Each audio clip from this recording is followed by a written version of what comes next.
Avec une nouvelle table ronde, la quatrième de cette journée, coopérer, une exigence à tous les niveaux. J'ai demandé à Nicolas Regaud de me rejoindre, à Rafaela Engel, pardonnez-moi, et au vice-amiral d'escadre, Christophe Lucas, de s'installer pour cette prise de parole maintenant dans cette quatrième table ronde.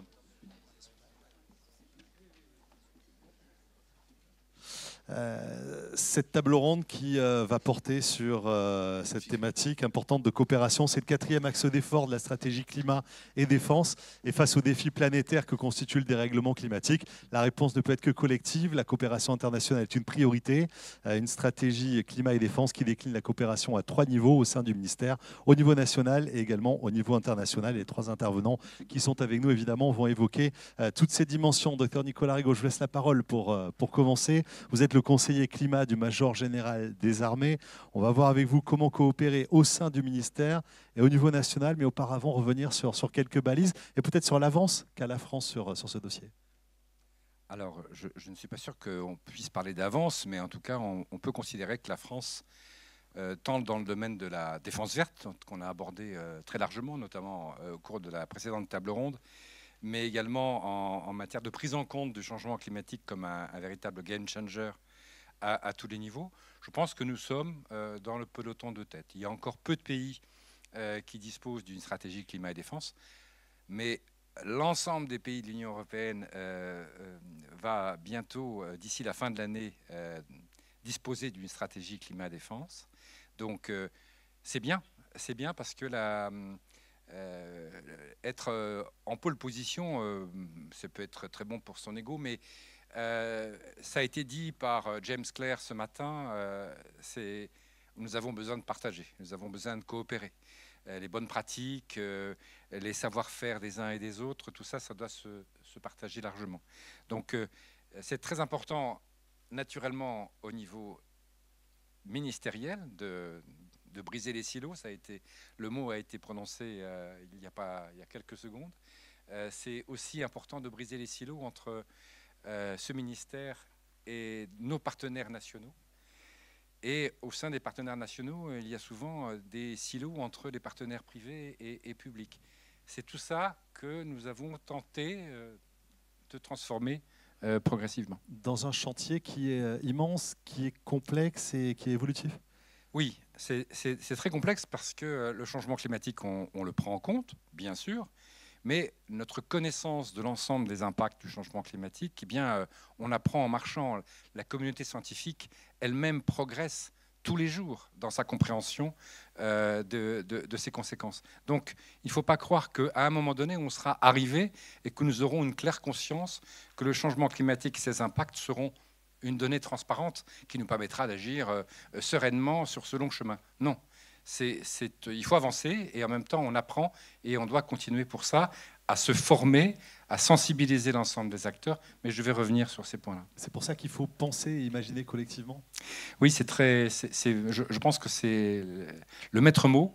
Et parmi les premières actions que nous avons engagées, c'est de dessiner des espaces collaboratifs. Donc il y a sur le site des ministères des Armées, donc l'Intradef, notre intranet, un espace collaboratif qui est à la fois une bibliothèque commune.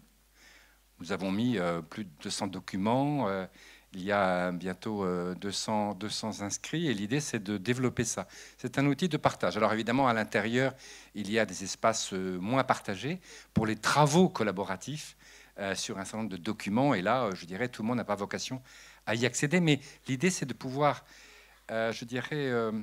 partager des documents qui viennent de l'OTAN, de l'Union européenne, de l'ONU, qui sont des documents sur la science climatique, mais aussi sur l'impact du changement climatique dans différentes régions du monde. Bref, tout un ensemble de documents qui prennent du temps à rassembler, si chacun dans son petit couloir de nage, doit travailler sur ce sujet. Là, il peut y accéder et avoir directement accès.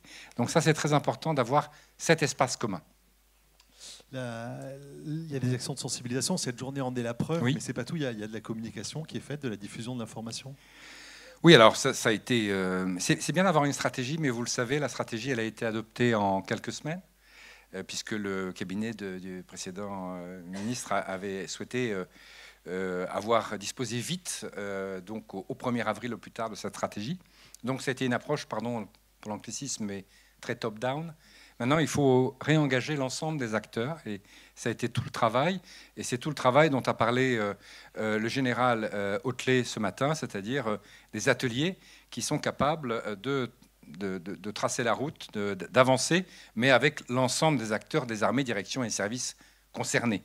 Donc ça, c'est aussi une manière, voilà, de collaborer à travers l'ensemble de ces ateliers. Alors, il faut que la stratégie soit connue, c'est pour ça que nous l'avons publiée en français, en anglais, fait des flyers, et également essayer de communiquer un maximum, parce que je rencontre encore beaucoup de gens qui ne sont pas conscients au sein de ce ministère de l'existence d'une stratégie, et encore moins de la façon dont nous la mettons en œuvre.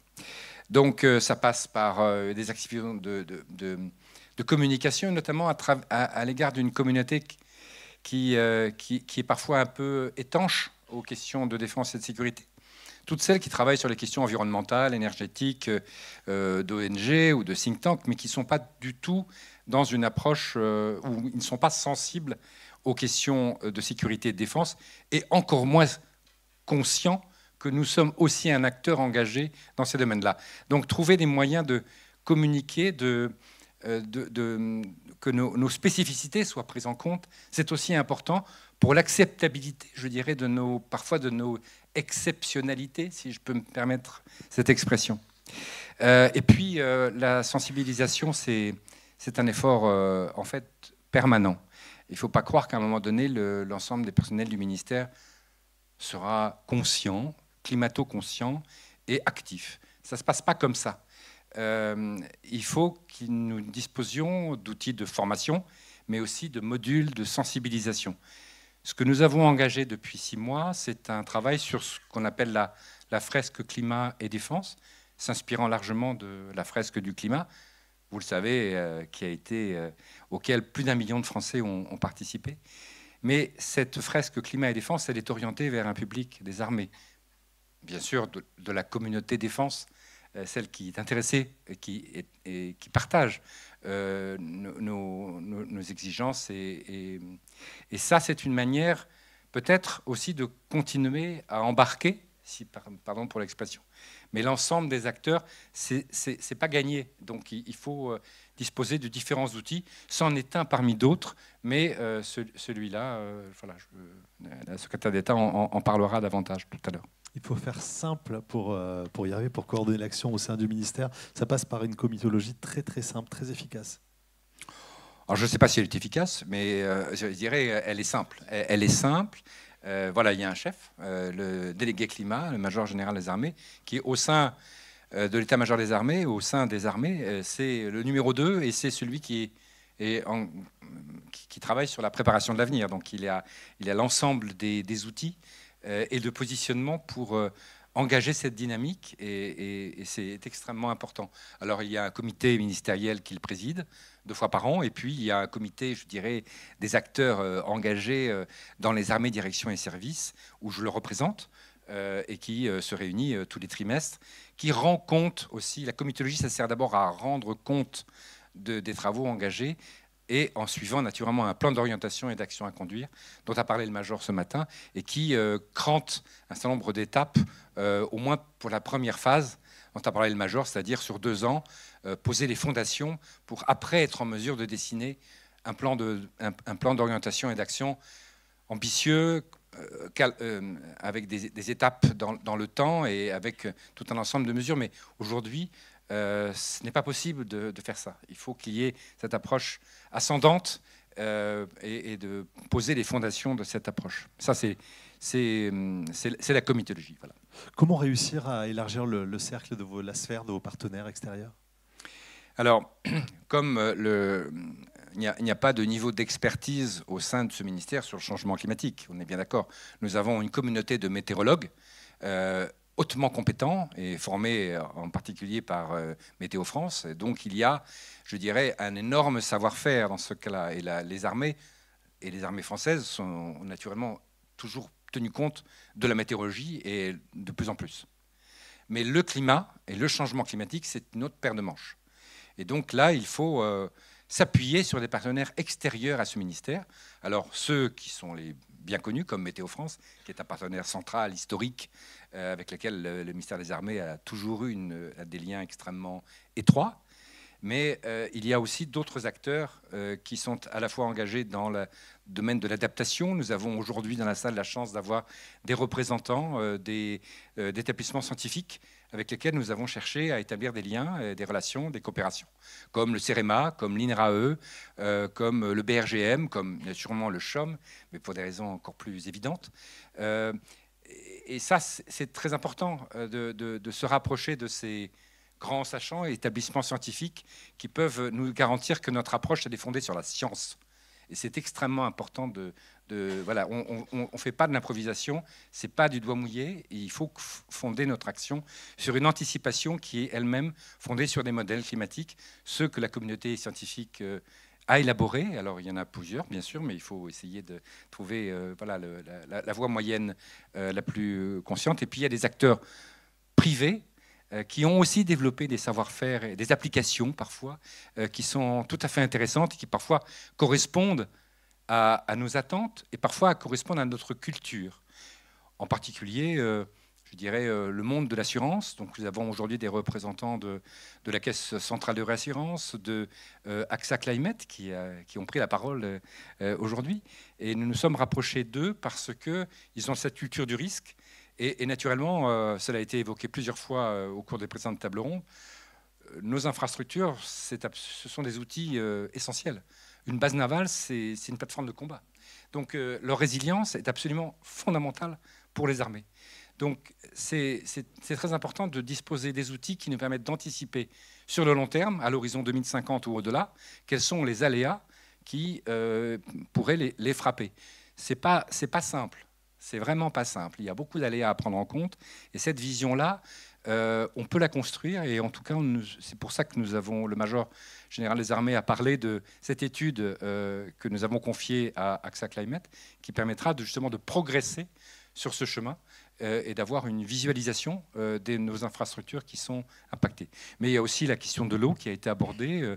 Veolia est, je dirais, un établissement privé qui a un très grand savoir-faire et nous avons des échanges avec Veolia et j'espère que ça pourra se développer. Bref, ce sont quelques exemples de... et puis, naturellement, j'oubliais EDF qui a été le premier à se rapprocher de nous, qui est présent dans la salle aujourd'hui, avec lequel nous avons passé une convention en septembre dernier, parce que nous avons aussi beaucoup de communalité.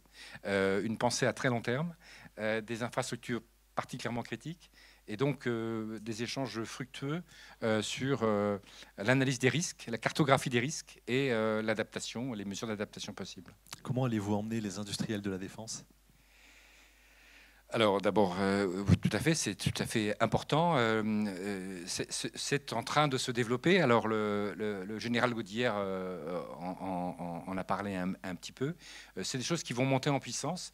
Il nous fallait aussi peut-être un peu poser des fondations en interne avant de nous engager dans des dialogues. Il fallait que nous construisions aussi notre socle.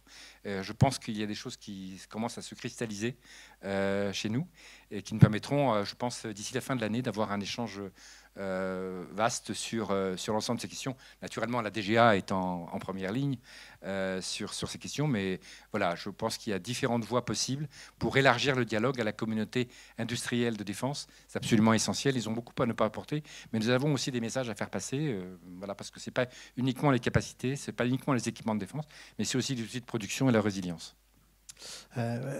Pour conclure, il y a beaucoup de travail encore à faire, hein. Beaucoup de travail pour décloisonner tous ces acteurs, les réunir. Alors oui, je pense que même si une dynamique a été engagée depuis un an, il y a encore la montagne est haute, mais enfin on est porté. Je dirais cette stratégie climat et défense a été adoptée à la fin du mois d'avril l'année dernière. L'été est passé par là. Je pense que ça a été aussi un élément qui a permis d'engager une prise de conscience je dirais, collectif au niveau national. Et ça porte parce que ça veut dire que les uns et les autres ont ressenti dans leur quotidien, en tant que citoyens, que le changement climatique nous touchait là, aujourd'hui, maintenant.